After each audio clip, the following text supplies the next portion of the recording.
नमो भगवते वासुदेवाय। जय श्री हरि। राधे राधे। ब्रजधाम चैनल में आप सबका स्वागत है। आप रसपान कर रहे हैं पवित्र बैसाख महात्म की कथाओं का।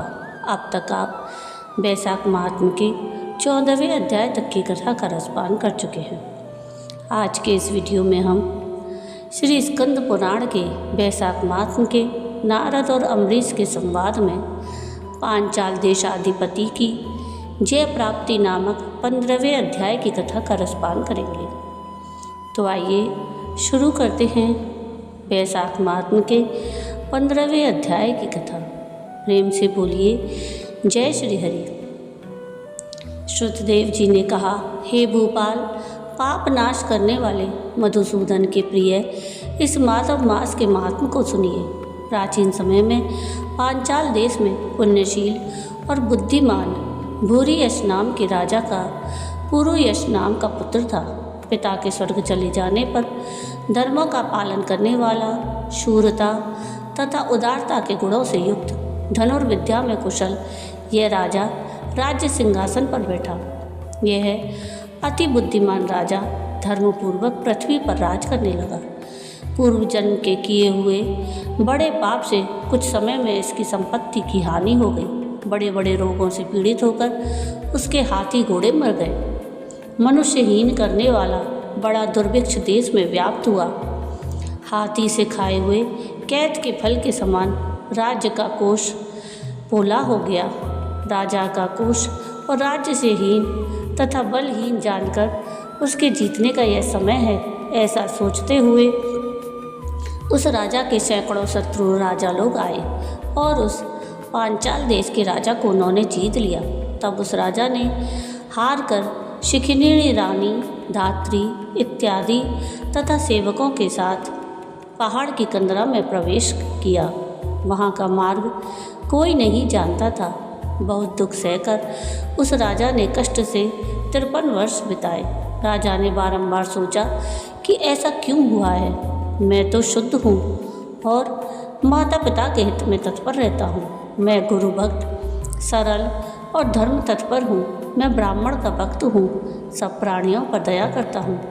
देवताओं का भक्त और जितेंद्रिय हूँ। ना मेरे भाई, ना मेरे पुत्र और ना मेरे मित्र हितकारी हैं। कुलीन होने पर भी मेरी दया और पराक्रम की प्रसिद्धि कहाँ गई? किस कर्म से अति दुख देने वाली दरिद्रता हुई है? किस कारण मेरा पराजय हुआ और आज मैं किस कारण से वनवास करता हूँ? उस दुखी राजा ने चिंता से व्याकुल होकर अपने गुरु का स्मरण किया।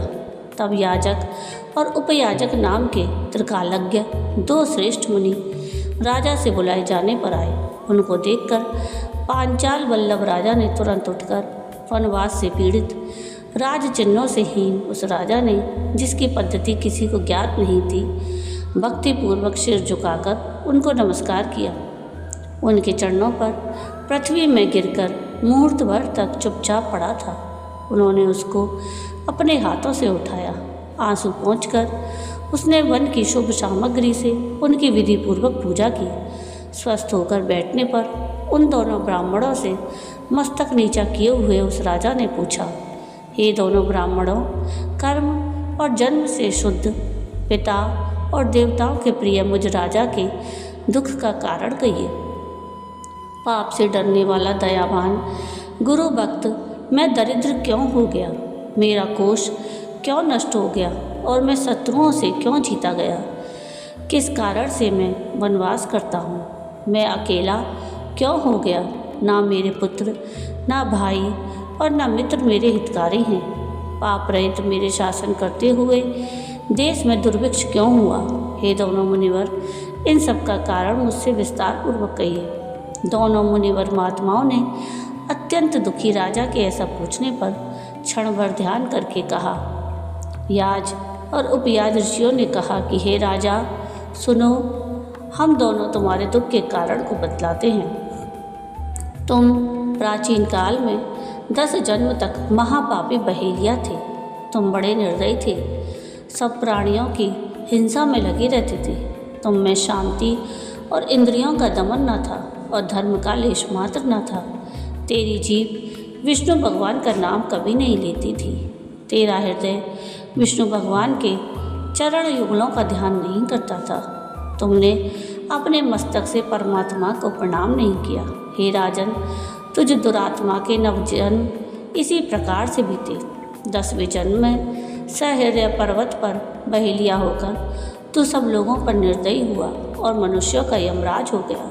तू दयाहीन था, शस्त्र द्वारा अपनी जीविका चलाता था, सर्वदा मारकाट में लगा रहता था, गुणहीन था, सबको त्रास देने वाला और दुष्ट था तथा मार्ग चलने वालों को पीड़ा देता था। तू राक्षस था और गूढ़ देश के निवासी मनुष्यों का मांस खाता था। अपना हित न जानने वाले तूने इस प्रकार से अपनी आयुष्य बिताई। पशु पक्षियों के छोटे छोटे बच्चों की हत्या करने से तुझ दयाहीन दुर्बुद्धि को पुत्र नहीं हुए। विश्वासघात करने के कारण तेरे सहोदर भाई नहीं हुए। मार्ग में चलने वालों को पीड़ा देने के कारण तू मित्र वर्ग से त्याग दिया गया। साधुओं का तिरस्कार करने के कारण तू शत्रुओं से जीता गया। कभी दान न देने के दोष से तेरे घर में दरिद्रता आई। सदा उद्योग करने के कारण तुझको दुख में वनवास हुआ। सबका प्रिय होने के कारण तुझको अत्यंत दुस्सह दुख प्राप्त हुआ। पूर्व काल में सर्वदा कुकर्म करने के कारण तू आहार रहित हुआ। हे राजा, इस जन्म में तेरा राज्य हरण हुआ है। अब मैं उच्च कुल में जन्म लेने के कारणों को बताता हूँ। जब तू बहेलिये के अंतिम जन्म में गौड़ देश में रहता था और कांटों से भरे जंगल में अपने कुकर्मों को करता रहा और दयाहीन बना था तथा पथिकों को कष्ट देता था, उस समय दैववश घाम से पीड़ित वेद वेदांगों के पंडित कर्पण नामक मुनि और 2 धनी वैश्य वहाँ आए। पुण्यात्मा ऋषि जटाधारी थे, चीर पहने थे और कमंडल लिए थे। उनको देखकर धनुष लेकर मार्ग रोककर तू खड़ा हो गया। तीर छोड़कर तूने दोनों वैश्यों का शरीर छिन्न किया। इनमें से एक को मारकर तूने उसका धन ले लिया और जब दूसरे को मारने को चला तब वह भय के मारे भागा। डरकर प्राण बचाने के लिए उसने अपना धन किसी झाड़ी में फेंक दिया। कर्षण मुनि भी व्याघ्र द्वारा शीघ्र मारे जाने के डर से घाम में दौड़ते हुए घाम और प्यास से पीड़ित होकर मूर्छित हो गया। सांस निकलने से नाम मात्र बच गया। अपने प्राण बचाने में तत्पर वह वैश्य उनको छोड़कर भाग गया। तुमने उसको भागता हुआ तथा ब्राह्मण को मार्ग में मूर्छित देखकर बनिया धन फेंक कर कितनी दूर भागा, यह ब्राह्मण से पूछा और उसको जलाने के लिए उद्यत हुआ। उसको चैतन्य करने के लिए तूने उसके कानों में फूंका। कीड़ी और कीचड़ मिले गढ़ही के पानी से उसके नेत्रों को धोकर उस थके हुए ऋषि के मुख पर पंखा करने लगा। मुनि को सचेत करके स्वस्थ चित्त होकर तूने कहा, हे मुनि, इस वन में मेरे शस्त्र धारण करते हुए तुमको कोई शंका नहीं करनी चाहिए। जिसके पास कुछ नहीं है वही संसार में सुखी है। तुमको कुछ भय नहीं है। तुम्हारे टूटे पात्र और चीर से मेरा कुछ न होगा। हे विद्वान, मुझे यह बताओ कि बनिया कहाँ भागा, कहाँ झाड़ी में धन फेंक कर जल्दी से भाग गया। यदि झूठ कहोगे तो मैं तुम्हें मार डालूँगा। कर्षण मुनि बोले, इस झाड़ी में उसने धन फेंका है और इस मार्ग से भागा है। प्राण बचाने के लिए तुमसे पूछने पर उसने ऐसा कहा। तब तूने कहा कि हे विप्र, मेरा भय छोड़कर तुम सुख से अपने मार्ग से जाओ। यहाँ से कुछ दूर पर एक तालाब में सुंदर जल है। उस सुंदर जल को पीकर थकावट हटाकर अपने गांव को जाओ। इस बड़े पति का क्रंदन सुनकर हमारे पैरों की खोज करते हुए राजा के कर्मचारी अभी यहाँ आएंगे। हे द्विज, प्यास से व्याकुल तुम्हारे पीछे मैं नहीं चल सकता।